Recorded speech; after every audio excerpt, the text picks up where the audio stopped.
Olá, alunos do ECID. Hoje nós vamos continuar falando de programação de HM. Hoje nós vamos falar um pouco sobre polimorfismo.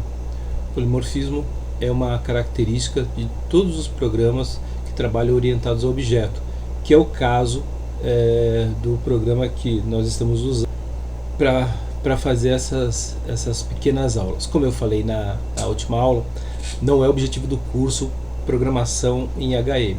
É apenas um update em cima daquilo que vocês estão vendo lá no PLC, em automação e instrumentação, porque vocês vão lidar com isso de qualquer maneira quando vocês forem trabalhar. Quando vocês forem começar a trabalhar no campo, de alguma maneira os dados que vocês criarem vão parar em alguma forma de HM, né? Ou seja numa tela de SDCD, ou seja numa tela de um HM comercial mesmo. Ok? Então nós vamos começar a falar disso. E primeiramente eu queria falar para vocês o seguinte: tem dois programas que ajudam muito quando nós trabalhamos com a programação de HM. Um deles é o Multisim. O Multisim, ele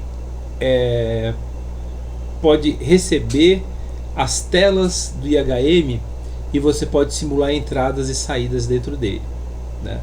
Então aqui no Multisim, aqui embaixo, nessa ferramenta do LabVIEW, tem algumas já, né, demos aqui, mas você pode criar outras e puxar aqui para dentro do Multisim. É bem interessante. O outro é o MATLAB, né? Você, por exemplo, pode fazer todas as simulações de P&D no MATLAB e ficar cruzando com as telas lá que você fizer dentro do LabVIEW. Então esses dois programas são excelentes, né? Eu aconselho vocês a baixarem as versões estudantes desses dois programas, porque vale a pena e ajuda bastante quando você está fazendo simulações. Eu já P&D eu já nem falo, porque quase todos os CLPs e programas de SDCD já vêm com sintonia fina de P&D. Mas se você pega uma empresa que não tem, né, que tem uma estrutura de hardware bem inferior, aí você pode ter que cair nisso. E lembre, né, nem todo mundo vai trabalhar numa grande empresa ou vai ser chamado para prestar um serviço numa grande empresa onde todos os recursos estão lá. Você pode trabalhar numa empresa onde a pessoa tem ali um hardware de básico para bem simples, né? Ok? Então vamos começar nossa aula? Então vamos lá. Bom, aqui nós temos então a nossa tela, onde nós vamos fazer as nossas interações entre o objeto e a sua programação, né? Então, como eu falei na última aula, nós vamos dar um clique aqui em cima, dar um clique nesse ponteirinho aqui e fixar as ferramentas, tá ok? Tem lá o seu tipo de ferramenta, tá ok? Então vamos pegar aqui um exemplo. Aqui nós temos os knobs, aonde nós podemos fazer os nossos ajustes. Dial também tem essa mesma função. Aqui nós temos os nossos medidores e aqui nós temos os nossos simuladores, tanque, temperatura. Aqui nós temos os nossos medidores verticais. Nós podemos usar inclusive para fazer a medição de vazão, certo? Então você vê que você tem várias ferramentas aqui para tratar do assunto controles. Aqui nós temos alguns objetos que são mais de fundo, né? Mais decorativos, tá ok? Vamos ver aqui.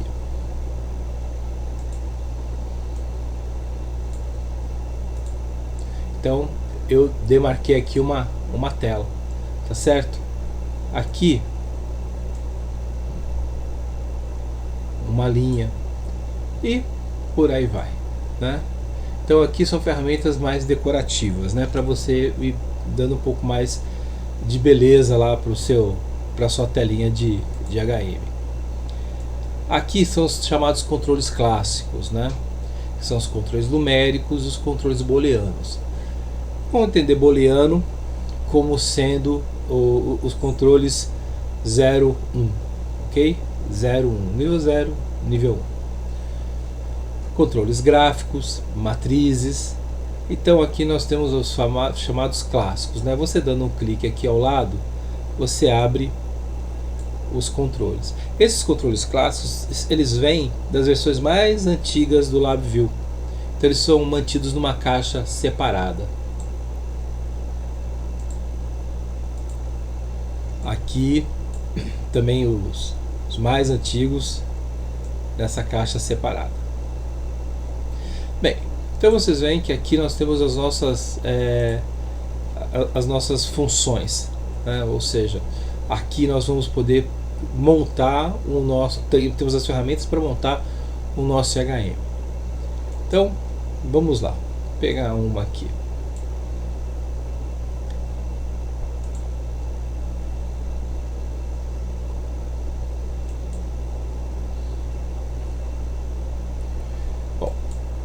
Aqui, ó, no Gauss, que na verdade é um indicador, certo? Então eu vou escrever aqui indicador.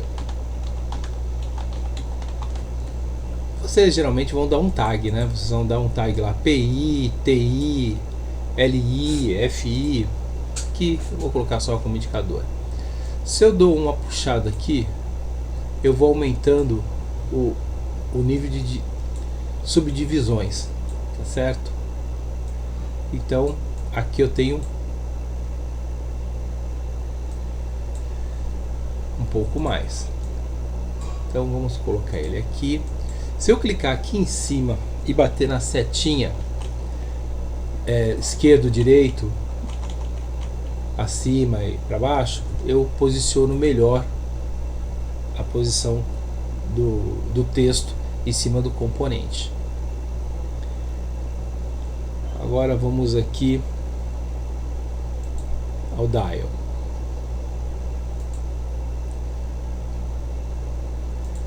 Então eu vou chamar aqui de VP.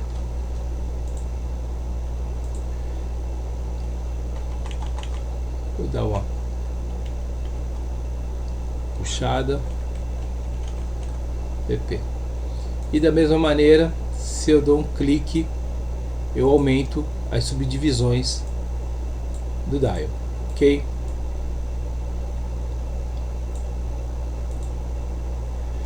Bom,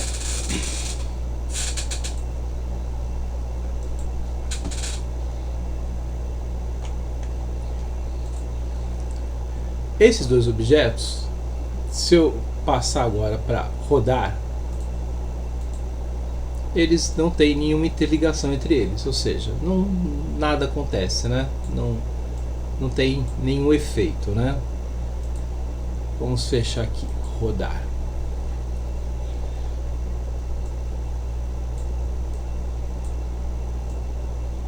Vamos colocar aqui. Bom, se eu dou um clique aqui e puxo para cá, eu faço uma ligação. Essa ligação aqui é uma ligação de software, né? Então o programa está escrevendo por trás dessa tela essa ligação. Ele já está escrevendo isso para você. Então você não precisa de um editor de texto para ficar editando go, sub, end, if, go. Não, ele já está fazendo isso. Vou aqui run, rodar e rodar constante. Então, ó, já está linkado, ok? Já está linkado. Então agora que ele já está linkado, vamos procurar outra ferramenta. Tá? Vamos.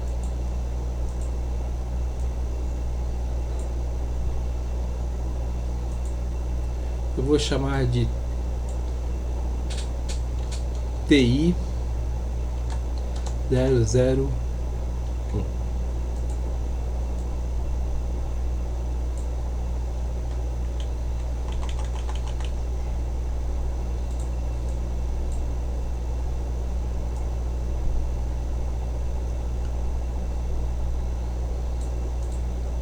como eu falei para vocês, se você dá um clique aqui, ele começa também a aumentar a subdivisão, certo?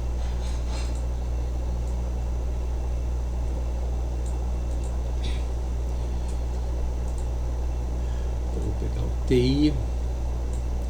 Você vê que à medida que você vai mexendo aqui nos tags, ó, ele também vai mexendo aqui nos tags. Isso é bom, porque chega uma hora que isso aqui tem tanto componente que você já não saberia mais aonde estaria aquele elemento de controle, né?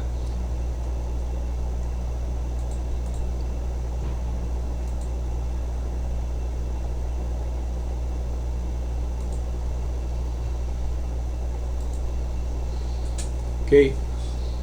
Vamos rodar?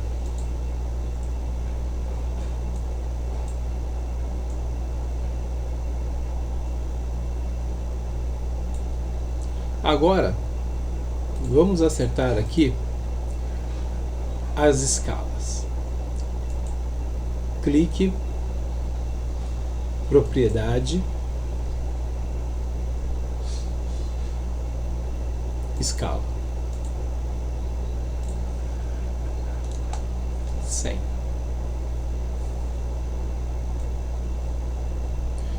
Vocês veem que aqui, ó, nós já temos vários campos, né? Display, número de dígitos, precisão, dígitos significativos, estrutura do texto, porque aqui você pode fazer inclusive a parte de headlight em cima do texto, documentação, ou seja, descrever exatamente o que é esse componente. Exemplo, indicador de temperatura da torre de craqueamento, e quando você clicar na telinha, quando ele estiver rodando, você clicar na telinha, ele vai dar exatamente a descrição de texto que você deu aqui. Então, se você, quanto mais sucinta, direta, porém carregada de informações relevantes, melhor. Lembre sempre aquilo que eu falo lá quando a gente faz programações no CLP. A pessoa que vai trabalhar nisso depois de você, ela pode estar no meio de uma parada, de um processo de manutenção urgente. Se ela tiver que ficar adivinhando o que cada uma daquelas coisas fazem ou indo na tentativa e erro, é absurdo. Então ajuda, porque pode ser você amanhã e você faz dezenas de telas por mês, você não vai lembrar daquele cliente seu de 3 anos atrás exatamente aquilo que você fez. Então, até para você mesmo é interessante você descrever exatamente o que aquele componente faz. Bora.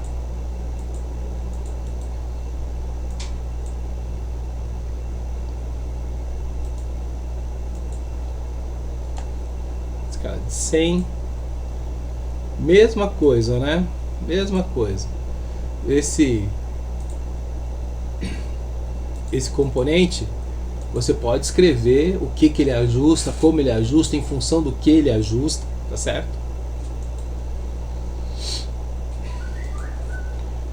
Vamos lá, rodando.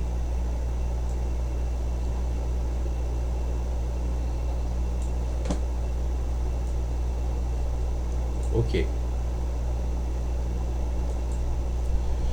Bom,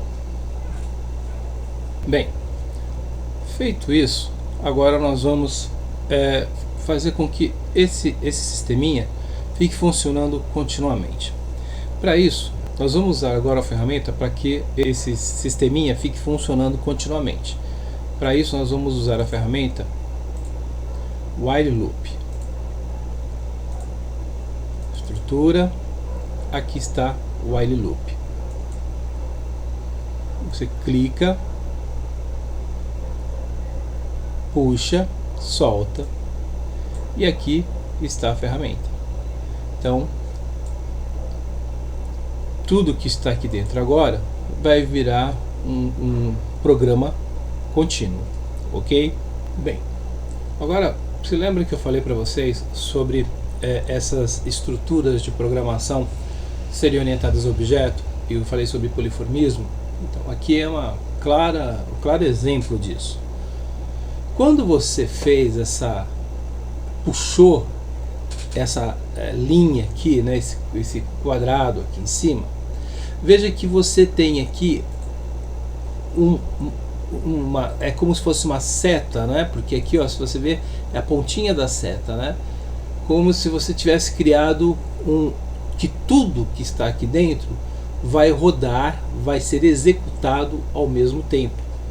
Ou seja, tudo que está aqui vai ser executado quando você transformar isso aqui no exec, vai ser um bloco executado ao mesmo tempo. Você pode ter vários blocos desses na sua programação, vários, mas nesse caso aqui nós temos um bloco onde todos os elementos internos estão sendo executados ao mesmo tempo. Isso quer dizer o seguinte: se eu estivesse programando isso como texto, eu estaria dizendo que este aqui, ó, seria o início de uma função e aqui o término da função, ou seja, aquele bloco seria executado, tá certo? Tudo que está aqui em laranja, tudo que você está vendo aqui em laranja, também tem um sentido de ser. São todos elementos com pontos flutuantes. Se não fosse, teriam outra cor.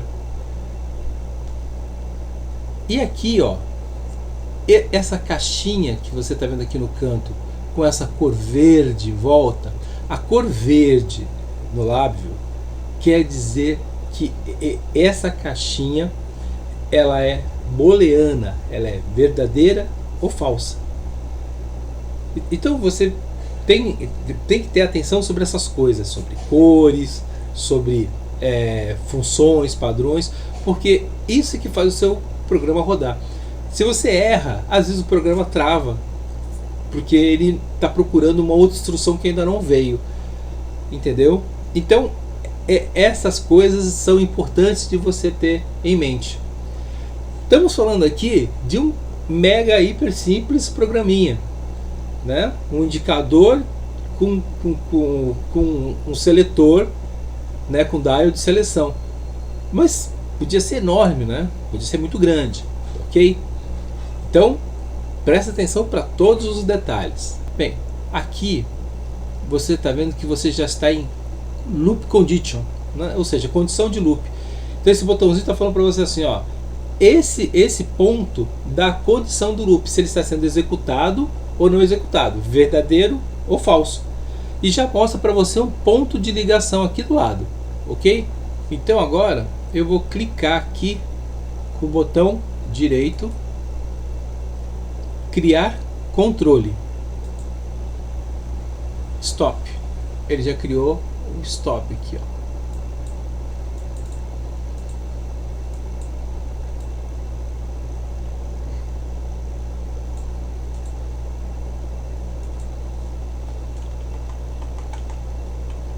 Isso quer dizer o seguinte, que aqui eu paro o meu controle, ok? Bem, agora nós vamos rodar aqui o nosso código e vou dar um clique aqui no stop. Você vê que eu finalizo o código. Deu para pegar? Está rodando. Está rodando.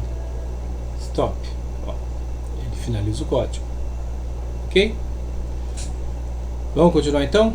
Até aqui eu acho que deu para entender, né? Bem, então agora que nós vimos a função aqui desse ponto e a função dele quanto a parar o loop, vamos dar uma olhada aqui. Aqui nós temos um botão que em volta dele tem uma cor azul. A cor azul no lado view quer dizer número inteiro. E o que é um número inteiro? É um número que ele não é fracionado, ele não tem casas decimais, é um número inteiro. Ele é um número inteiro, ou seja, ele não tem partes decimais, por isso ele é inteiro. Então a cor azul quer dizer isso, que você tem um número inteiro. E o que quer dizer esse número inteiro aqui? Ele vai dizer para você a quantidade de loops, de laços, que esse sistema vai executar. Ou seja, quando você clicar aqui em Stop, esse indicador vai dizer quantas vezes foram feitos esses loops aqui, quantas vezes esse loop aconteceu. E veja, né? E esse número de loops aqui é o que vai dizer quantas vezes ele vai pegar essa informação aqui do dial e vai jogar para o indicador, ou seja, vai ser a varredura, o scan desse sisteminha. Quantas vezes ele vai ler aqui o dial e vai atualizar o indicador. E isso vai ser, evidentemente, mais rápido quanto melhor for sua máquina. Uma máquina que tenha uma capacidade computacional maior vai executar isso aqui mais rapidamente. Menor, mais lentamente. Mas, assim, nos CLPs modernos, nós temos milhões de scans por segundo. Existem outros controles no LabVIEW. Então, vamos pegar mais um controle aqui. Pegar mais um controle booleano. Vou pegar o primeiro aqui. Vou colocar aqui. Esse controle nada mais é que um botão, né? No campo seria um botão, nada mais do que isso, né? Então vou colocar aqui como só para... Veja que ele já criou desse lado. Só que eu não quero ele aqui fora, eu quero ele aqui dentro. E por que eu quero ele aqui dentro? Porque eu quero que ele se execute quando o sistema todo estiver rodando. Ou seja, ele se execute junto com o laço. Se eu coloco ele fora, o lab vai só ler ele uma vez. Se eu coloco aqui dentro, ele vai ler constantemente essa função. E essa indicação aqui, vamos pegar aqui esse LED e eu vou jogar também aqui, que eu quero que ele se execute juntamente. Agora nós vamos ver o seguinte, olha. Verde é booleano, verde é booleano, verde é booleano, falso ou verdadeiro, né? Aqui não é assim, né? Lembra que eu falei para você? Aqui eu já tenho um ponto flutuante, não é falso ou verdadeiro. Então, essa cor verde é uma indicação booleana, ok? Agora vamos ver funcionando. Ó, continua funcionando. Continua funcionando. E por que ele faz isso? Porque o LabVIEW ele roda em paralelo. Ele está fazendo a leitura de todos os elementos que estão aqui dentro. Agora vamos dar uma detida aqui no código. Vou só mostrar aqui uma coisa.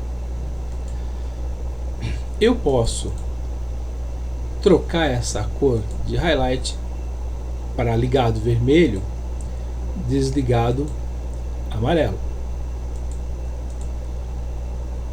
Vamos rodar. Desligado amarelo, ligado vermelho. Então, você pode fazer vários indicadores, né? De alarme, alarme alto, alarme baixo, rodando normal, intertravamento ativo, intertravamento desligado, e tudo isso porque você vai trocando as cores aqui, evidentemente mexendo na legenda, não é? Então, até aqui nós estamos vendo que nosso sisteminha continua funcionando como desejado. Agora, eu vou fazer colocar aqui, né, vou inserir aqui um comando texto, que em programação nós chamamos de string. Então agora eu vou pegar aqui string control, né, e vou colocar aqui embaixo. Vou colocar aqui string control. Agora eu vou colocar ele também aqui dentro, também para que rode em paralelo. Veja que mudou a cor aqui, e agora a cor já é vermelho, né? E essa cor aqui é indicativo de dado de texto. Veja, verde, uma cor mais laranja, né? E aqui é um dado de texto. Agora nós vamos pegar mais uma ferramenta aqui, que já está aqui do lado de string control. Nós vamos pegar o string indicator, que é o indicador de string. Trago aqui para dentro também dessa fence, né, para que ele seja executado também em paralelo. E o cabo também é um cabo de texto, ou seja, booleano, texto, aqui algébrico, né? Então nós temos aqui já uma ligação. Veja que entre o string e o controle de string você tem só o fundo para te diferenciar um do outro. Agora vamos testar de novo. Ó, você vai ver que ó, segue funcionando. Segue funcionando. Agora o string, só depois que eu clicar aqui fora é que ele vai atualizar. Então segue funcionando.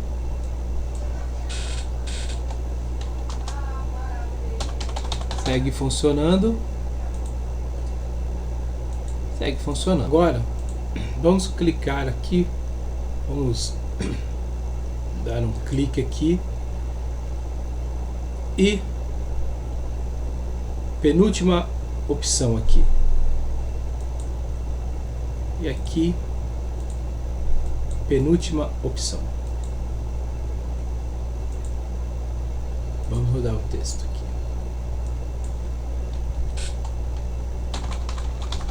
Você vê que ele agora atualiza diretamente, ou seja, o que eu escrevo atualiza na caixa ao lado. Então aqui eu criei mais uma ferramenta, que é uma ferramenta onde você pode guardar dado, como numa tabela do Excel, como numa tabela do Access, né? Então essa ferramenta aqui, ela não aparece aqui, né? Ela só aparece desse lado da tela. Aqui eu vou dar um clique e vou deixar o nome para que vocês lembrem, né? O nome da ferramenta. Você deve estar se perguntando, né? Por que que esse não vai ficar aqui dentro? Porque esse aqui vai escrever diretamente no disco rígido. Então se ele ficar aqui dentro, todas as vezes que estiver fazendo um loop aqui, ele vai ficar escrevendo dentro do disco rígido. Então essa tabela ia ficar enorme. Já ficando lá de fora, ela só vai ser atualizada uma vez quando eu determinar.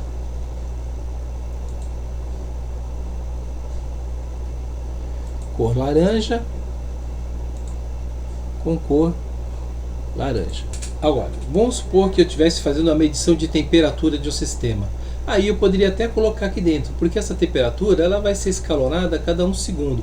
1 segundo para o computador é muito tempo, é uma eternidade de tempo. Então eu até poderia colocar aqui, mas num sistema muito rápido, é sempre bom, de bom grado que eu coloque fora, para que o disco não fique muito lento. Senão o sistema todo vai ficar muito lento. Você deve ter se preocupado porque agora ficou um X aqui em cima, né? Nos outros em nenhum caso ficou. Mas isso não precisa se preocupar. Se você colocar aqui a sua cursor do mouse, você vai ver que ele simplesmente está dizendo para você que ele está esperando uma conexão, ele está esperando um dado, tá certo? Então, tranquilo, nada que a gente faça essa correção aqui. Basta clicar aqui e na primeira opção você deixar como indexado. Veja que já não tem mais esse problema. Então agora esse dado é um dado indexado. Se você prestar bem atenção, você vai ver que aqui dentro, tá, dentro desse while loop, você tem 2 colchetes, né? E isso quer dizer que esse colchete aqui é um dado indexado. Então para o LabVIEW, esse colchete em cor laranja tá dando para você a informação que aqui dentro existe um conjunto de vetores, ok? Então agora a sua terminação é um pouco mais grossa aqui, né? É diferente dessa que está aqui dentro, que a linha é um pouquinho mais fina. Então você tem aqui um dado indexado e são vetores. Quando você quer mais informação, você clica aqui,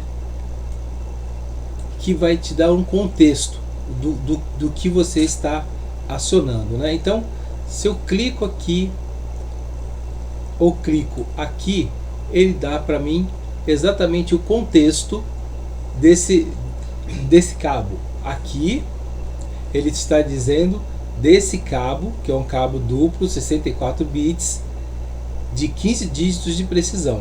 E aqui ele está dizendo que dentro do colchete, né, nós temos um vetor, tá?